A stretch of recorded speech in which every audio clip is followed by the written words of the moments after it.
Hello, నేను doctor Sunitha, physician and diabetologist working at Medsy hospital, Visakhapatnam.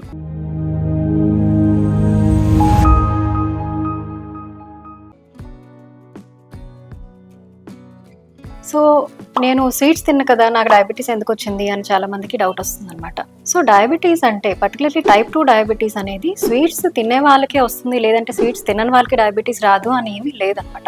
చాలా మందికి మీరు చూసినట్టయితే చాలా విపరీతంగా స్వీట్స్ తినే వాళ్ళకి వాళ్ళ లైఫ్ లాంగ్ ఎప్పుడు కూడా డయాబెటీస్ రాదు. సో ఇక్కడ ప్రాబ్లం అనేది స్వీట్స్ తినడం కాదు. సో డయాబెటీస్, టైప్ 2 డయాబెటీస్ రావడానికి మెయిన్ కారణాలు ఏంటి అంటే, ఒకటి జెనెటిక్స్ అంటే ఫ్యామిలీ హిస్టరీలో ఉండడం, రెండోది ఒబేసిటీ అండ్ మెటబాలిక్ సిండ్రోమ్ అంటే ఊబకాయం అంటే బాగా లావుగా ఉండడం, అంటే వెయిట్ ఎక్కువ ఉండడం, సెడెంటరీ లైఫ్ స్టైల్ ఎక్కువ ఎక్సర్సైజ్ చేయకుండా కూర్చొని ఉండడం, ఫుడ్ స్టైల్ అంటే లైఫ్ స్టైల్ కానీ ఫుడ్ హ్యాబిట్స్ బాగోకపోవడం, అంటే బాగా షుగరీ ఫుడ్స్, ఫాస్ట్ ఫుడ్స్, ఇలాగా ఆయిలీ ఫుడ్స్ తినడం, ఎక్సర్సైజ్ చేయకపోవడం, ఇలా life style habits, diet changes, ఇంకా స్ట్రెస్, స్లీప్లెస్నెస్, డ్రగ్స్ అనేవి వేరే అదర్ కండిషన్స్.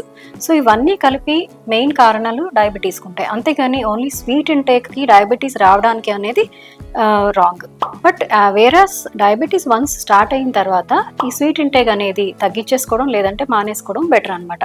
అంతేగాని స్వీట్స్ తిన్న వాళ్ళకే డయాబెటీస్ వస్తుంది, తినని వాళ్ళకి డయాబెటీస్ రాదని లేదు. Thank you.